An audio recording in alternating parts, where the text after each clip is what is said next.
intoxication is the nature of the moon. May 10th is a special Purnami or a special full moon day because it's called Buddha Purnima.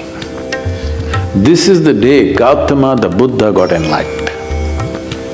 You know this? This year it's on 10th of May. This full moon day is the day Gautama the Buddha got enlightened. There are many aspects to his life. The most important aspect is that he is a Buddha. That's not his name. His name is Gautama Siddhartha, but he is a Buddha. Buddha means he transcended his intellect. Bu means buddhi, dha means dada. Buddhi means the intellect, dada means one who is above. One who is above his intellect is a Buddha. One who is in his intellect is a non-stop suffering human being. Something happens, they suffer, nothing happens, they suffer, whichever way. That is, if you're below the mind, we call them Buddhu. You're missing the point. If you're above the mind, you're a Buddha. If you're below the mind, you're a Buddha. If you're in the mind, you're non-stop suffering. So how did he become this? He tried many things in his life. He was a prince of a small princely state. Because some yogi predicted that this will either become a great emperor or become a great sage. When he made this prediction, the father got little excited. He did not want him to become a great sage, he wanted to become a great emperor. So he decided he will not expose him to… because he thought by being exposed to some suffering or misery, he may turn into a sage. So he kept him in utter pleasure, the best of food, best of clothes, best of pleasures, everything. When he was 19 years of age, he got him married to a very pretty young woman, kept him in a palace secluded from the rest of the society where he lives in pleasure, never exposed to any kind of suffering. One day he thought he will just take a drive through the town. He asked his charioteer to take him across. So he was going, and then he saw a man who was old, was going like this. So he had never seen an old man in his life. His father had protected him from all this. He said, what happened to him? So the charioteer, oh, he's just an old man. How does it happen? He asked. He said, everybody gets old someday. He looked at himself, he was a nice youth. What, me also? He said, yes, everybody gets old. They live long enough, they get old. This was a realization for him, I will become like this. Then he saw a man lying on the street who was ill with something, not able to get up, in great suffering. He said, stop, what is this guy? What's he doing? He said, oh, he's sick, unfortunately. What does that mean? He said, my body, sometimes it gets sick. It can happen to anybody, it can happen to just anybody. Me, a prince, it can happen to me, it can happen to anybody. Then he said, oh, I can become like this. Then they were going further, he was completely disturbed by this. Then he saw a funeral. They were carrying a dead body of a man. What happened to that guy? Oh, he just died, that's all. What does that mean? That happens to everybody without exception. Then he said, what am I doing? Just eating, pleasures, nonsense, what am I doing with myself? And he struggled, he went into turmoil within himself. this suddenly being a prince and these pleasures and all this palace suddenly broke apart for him, and he started looking, what is the point of all this? This is going to get old, this may get sick, for sure this will be dead. What am I investing my entire life in this? But by then he had an infant boy. He looked at his wife and his child, this loving wife and this lovely little baby. He could not leave. He struggled and struggled and struggled. By then, a little over 1.25 years passed. When the boy was 1.5 years of age, he could not hold it anymore. In the middle of the night, like a thief, without telling anybody, he slipped out of the palace and left for good. He went in search, I want to know the truth about this life. He went from school to school. These are times when different schools were established in India. At one point, there were over 1,800 schools. I'm saying not just institutions, 1,800 different ways of doing things, 1,800 different varieties of yoga. Not the kind that you're seeing in California, somebody doing like this, somebody doing like this, really intricate expressions. It is like how the medical science is becoming today. 25 years ago, you wanted a medical checkup, all you needed was your family doctor. Today, for every part of your body, there is a doctor. A few years ago, I had a knee injury. I was playing soccer and I broke something in the knee. And I was all packed up and I was speaking. That's how I got into golf, because of this knee injury. Somebody told me, gifted me a golf kit and said, Sadhguru, you're too old for any other game, you just play golf.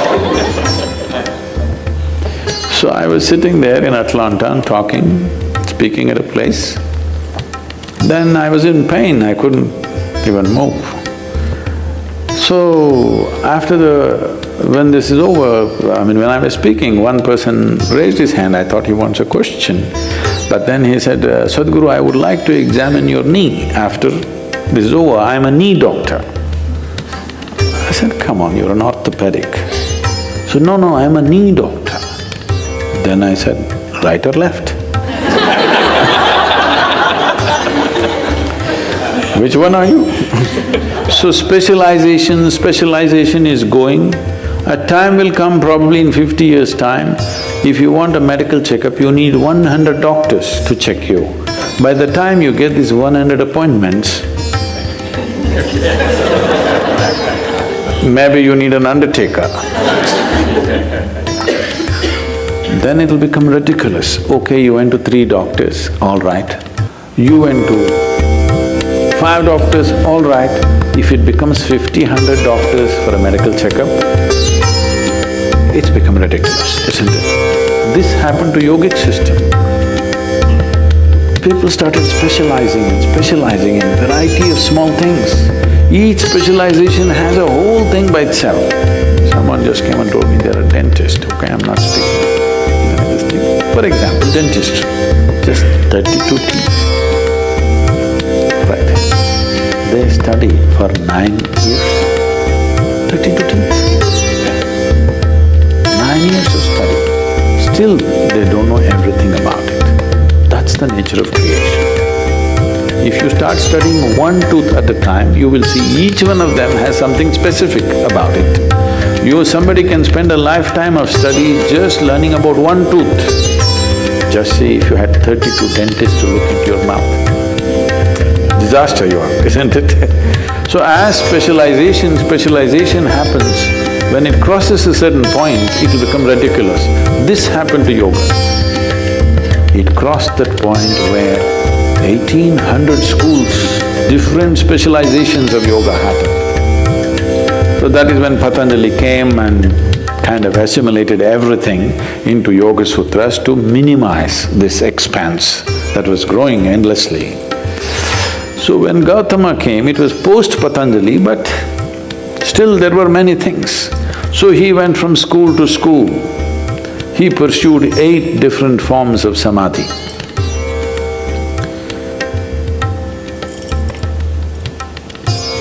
We're talking about samadhi, okay?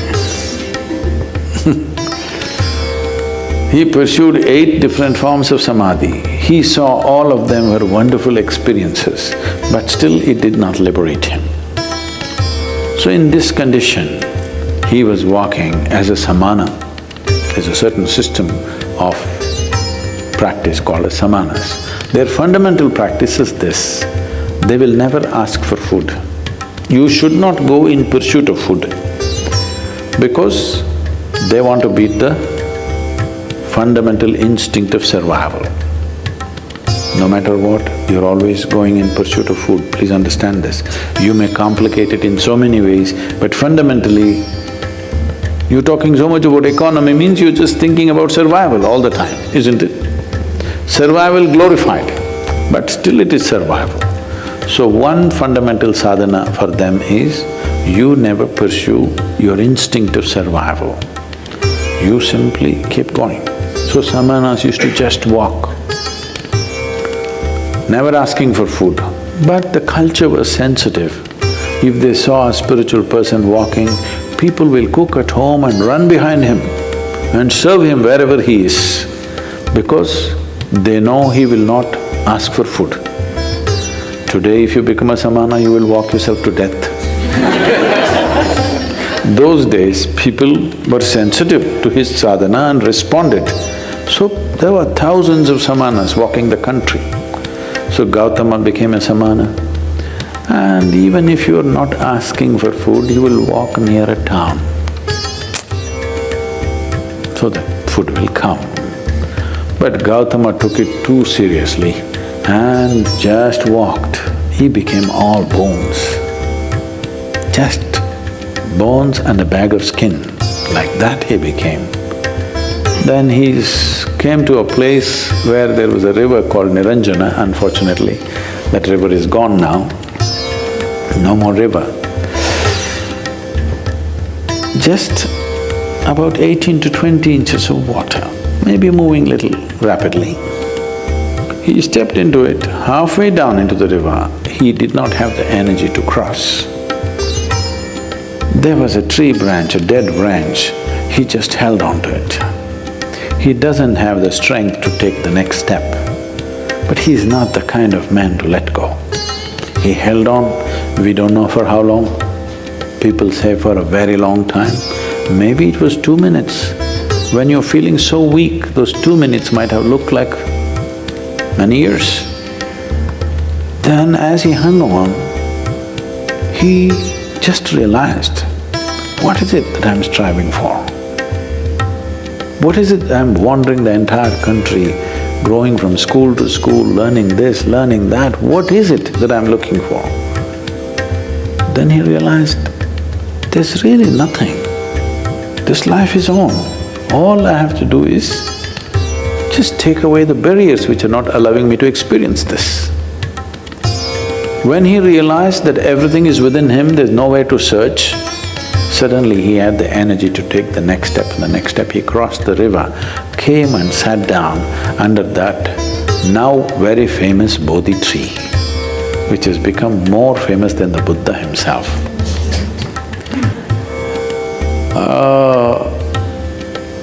A part of the tree, a remnant or a progeny of the tree still exists in Bodh Gaya.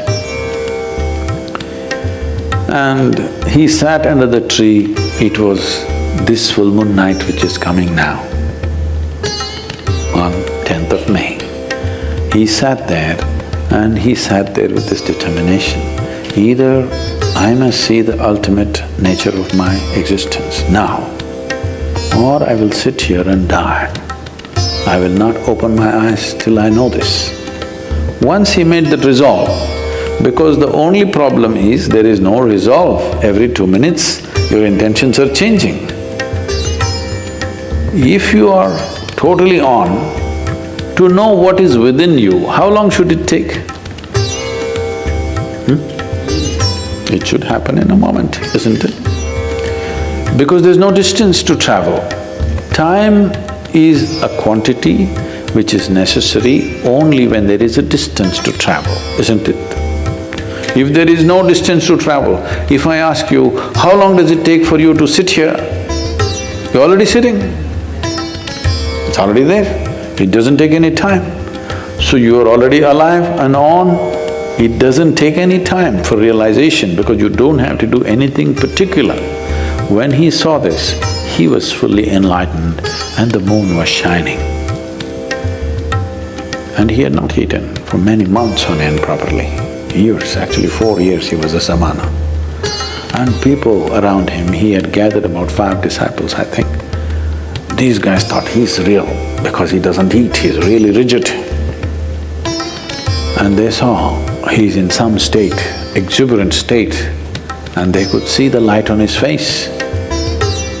Then they were waiting for him to open his eyes and give the teaching. He opened his eyes, looked at them, smiled and said, "Cook something, let's eat." They were totally disappointed, they thought he's lost it.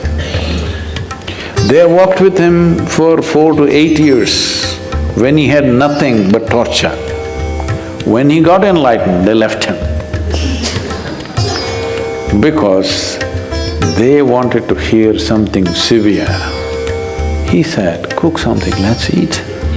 We've been wasting our time."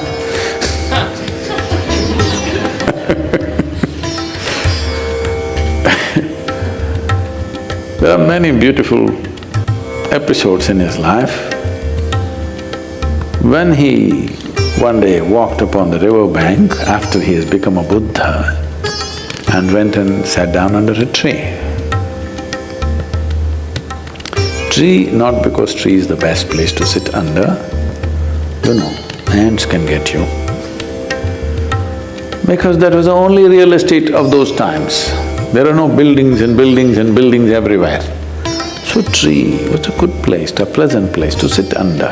Rather than sitting in harsh sun, you sit under a tree. An astrologer who was of great proficiency in his trade saw the footprint on the riverbank. He had come to… In India, people of any… this thing means… bath means always river. Those rivers are going away, I will tell you later. Bath means always river. So he came for a bath, the river, then he saw the footprint.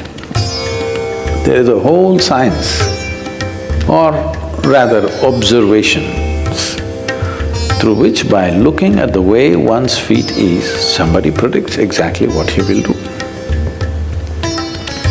So he saw the footprint and then he saw that this is the footprint of an emperor, somebody who should rule the world.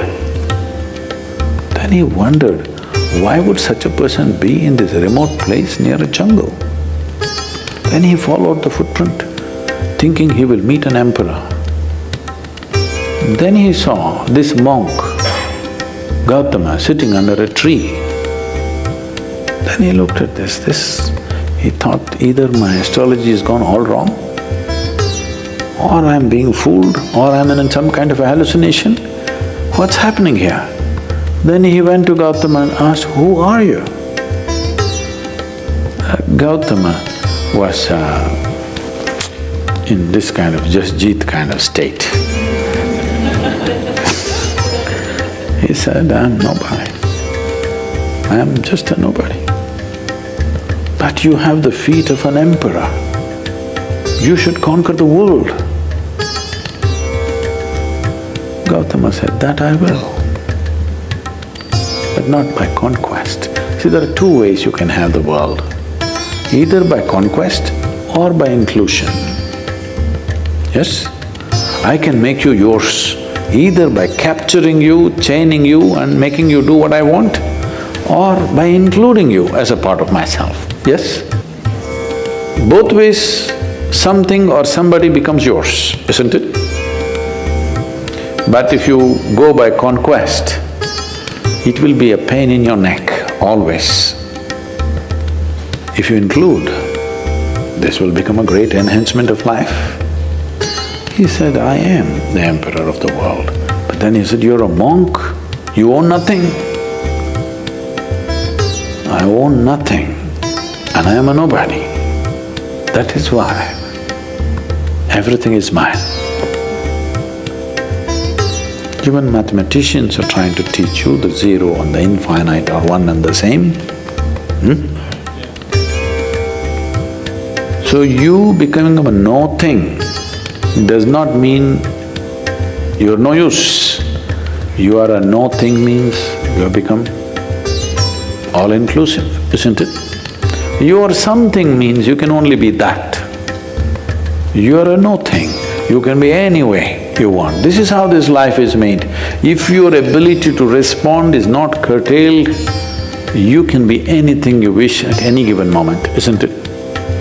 So Gautama said, I'm anyway the emperor of the world, if that's a word you like, but I'm actually a nobody, because everything is anyway mine.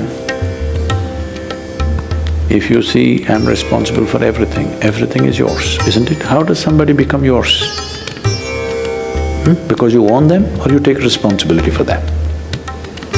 Because you take responsibility for them, they become yours, not otherwise, isn't it? If you own them forcefully, they will never be yours. Yes or no? Yes. If you forcefully own somebody, will they ever be yours? They'll never ever be yours. So this astrologer sat down. He said, you are a monk, you have nothing, on top of it you say, you're Jasjit, I'm sorry.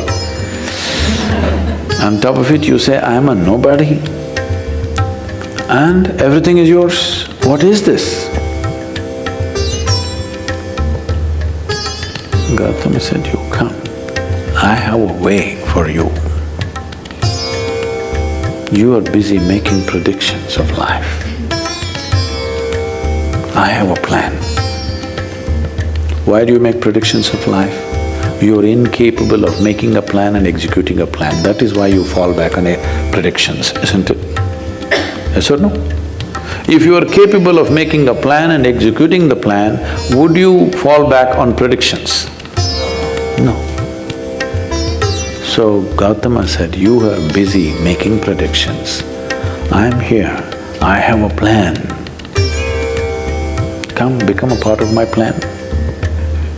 We'll make something else happen.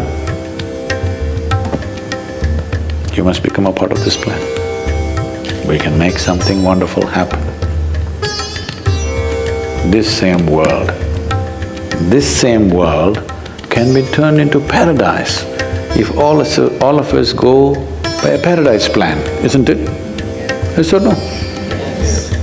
The question is only, do that, because between a possibility and a reality there is a distance.